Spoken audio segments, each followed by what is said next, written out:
Fala, prevencionista, tudo bem? Estamos dando sequência à nossa série de vídeos comentando as normas regulamentadoras. Dessa vez falaremos sobre o anexo 7 da NR15 e o bicho vai pegar.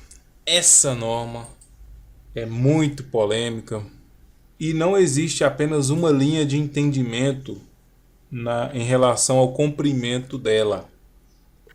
Mas enfim, vamos acompanhar. Lembrando os conceitos, insalubridade, a gente pode dizer que insalubre é um ambiente nocivo à saúde. Mas vale lembrar que nem todo ambiente nocivo à saúde terá direito ao adicional de insalubridade. Terá direito ao adicional de insalubridade aquele ambiente que é nocivo à saúde, mas desde que exista uma previsão legal para o pagamento do referido adicional. Então vamos lá dar uma olhadinha no anexo da norma. Ele é pequenininho, eu até colei ele aqui, olha só. NR15, atividades e operações insalubres, anexo 7. Para efeitos dessa norma, são radiações não ionizantes, as micro-ondas, ultravioletas e laser. As operações ou atividades que expõem os trabalhadores a radiações não ionizantes, sem a proteção adequada, serão consideradas insalubres em decorrência do laudo de inspeção realizada no local de trabalho. As atividades ou operações que expõem os trabalhadores a radiações luz negra, ultravioleta na faixa de 400 a 300 nanômetros não serão consideradas insalubres. O que ele quer dizer? Aqui eu até separei uma imagem que retrata muito bem isso. Ele quer dizer que todos que estiverem nessa faixa aqui não são agentes que não vão dar direito à insalubridade. Caminhando um pouco mais, a gente vê alguns pontos interessantes já olhando aquela norma lá. Ela diz que radiação não ionizante, é o que? A definição de radiação ionizante é uma radiação que não possui energia suficiente para ionizar, ou seja, é aquela radiação que não possui energia suficiente para arrancar elétrons dos átomos, ou seja, não possui energia suficiente para modificar o átomo. Então a gente diz que essa radiação é uma radiação não ionizante. Fala também a norma de proteção adequada. Aí a gente fica pensando, existe proteção adequada para o Sol? Para os raios solares? Essa proteção adequada elimina o risco? Como avaliar a eficácia dessa proteção? São algumas perguntas que a gente tem que se fazer. Primeiro, existe proteção adequada? 100% não. Existe, por exemplo, o protetor solar, mas ele não protege 100%. E, aliás, o uso dele, por natureza, já é complexo, que o trabalhador precisa ficar passando o protetor solar de tempos em tempos. E a gente sabe que isso no ambiente de trabalho não é tão fácil de controlar e nem de fazer acontecer. E como avaliar a eficácia dessa proteção? Já pensou se tivesse um equipamento para a gente colocar embaixo da camada de protetor solar proteção solar para observar se a proteção foi eficaz ou não? Infelizmente não existe isso. É claro, existiria como colocar embaixo da roupa, mas a gente sabe que nem sempre é possível usar roupa para proteger contra os raios solares. Até porque quanto mais roupa você utiliza, mais quente tende a ficar. Inspeção no local de trabalho, o que a norma fala? Existe uma polêmica com relação a isso, a gente vai aprofundar nela um pouco mais embaixo. Mas inspeção no local de trabalho é fazer avaliação do calor utilizando a técnica de higiene ocupacional adequada. É claro que vai depender de como você está pensando como será esta insalubridade. Como eu disse, não é unânime a forma de pensar sobre a insalubridade por radiações não ionizantes. Então, segundo a NR15, todo trabalhador exposto ao sol teria direito, não é verdade? Você olha aqui E você pensa, né, observando esse item aqui, poxa, então todo trabalhador exposto ao sol vai ter direito. Fica bem claro isso aqui, mas estudando um pouco mais a gente vê que não é tão assim, né?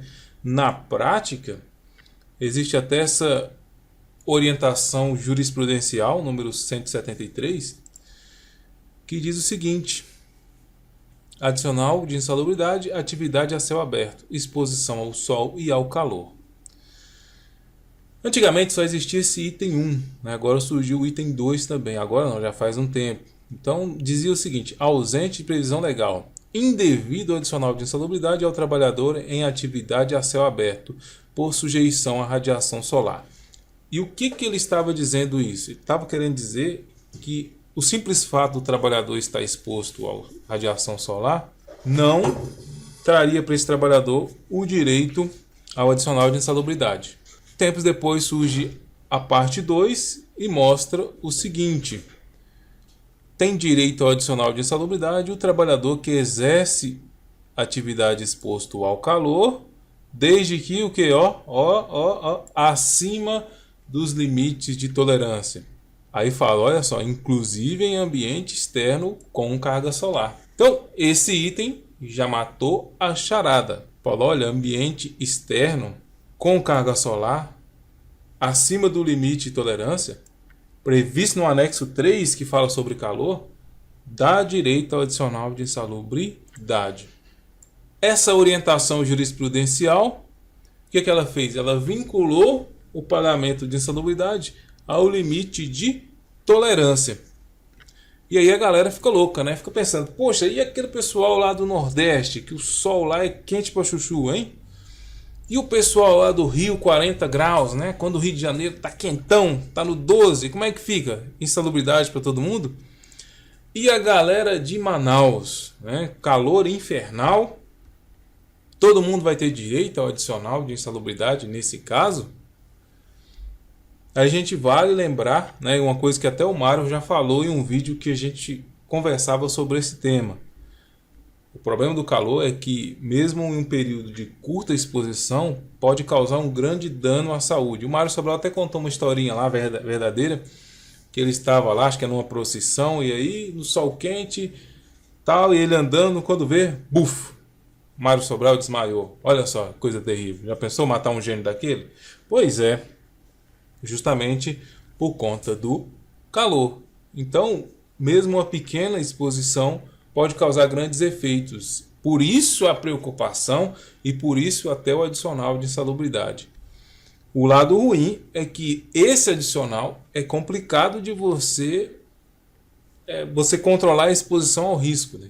A menos que se faça rodízio de trabalhadores, que coloque o trabalhador para trabalhar no período noturno, etc. Então é bem complicado, né? Mas nós não vamos entrar muito na questão da prevenção e vamos focar na insalubridade, que é a nossa área aqui no momento, é o nosso tema no momento.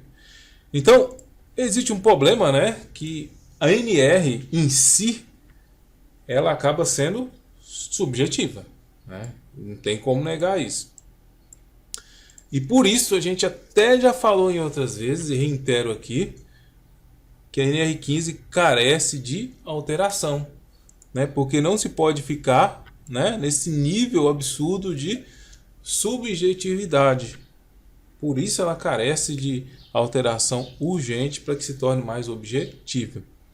Então, de um lado, a gente tem a orientação jurisprudencial, de outro lado nós temos o anexo 7, né? E vou trazer aqui, né, comentar o Mário Sobral, né, segundo ele, para fazer a avaliação de calor, conforme o anexo 7, eu vou usar o anexo 3 da NR15.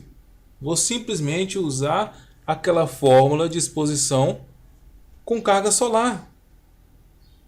Se o próprio anexo 3 diz o seguinte: limite de tolerância para exposição ao calor. A exposição ao calor deve ser avaliada através de índice de bulbo úmido e termômetro de globo. E aqui a gente vê o que? Uma equação para carga solar. Então, simplesmente aplica-se isso. Mas sempre tem, né, a galera do contra. E quem é que poderia estar encabeçando a galera do contra? Não poderia faltar ele, né? O polêmico Zeca Berbis. Ele diz o seguinte: olha, até tem direito, hein? Mas não deve se usar a IBUTG para fazer avaliação. A avaliação da radiação não ionizante, nesse caso, é feita a partir de análise qualitativa no ambiente. E entre esses dois, eu vou ficar com o Mário Sobral e com tantas outras centenas de casos julgados que você encontrar aí na internet. Utiliza-se a fórmula da NR15 para determinar adicional de insalubridade. Vai usar os conceitos lá de limite de tolerância e o cálculo da NR15 anexo 3 para ambientes externos com carga solar. E Zé Fini tá na boca do Brasil. Muito bem. Sugestão para você. Depois dá uma olhadinha nos links abaixo, né, sobre esse vídeo do Mário Sobral, sobre o Zeca Berbis, né, apontando do contra. Muito embora eu achei a fundamentação do Zeca Berbis um pouco pobre nesse sentido. Tecnicamente o Zeca Berbis é muito bom, mas nessa polêmica aí eu fico com o Mário. Não é que é porque você é parceiro do Mário. Não, é porque eu vi várias outras autoridades nessa área indo para o mesmo caminho.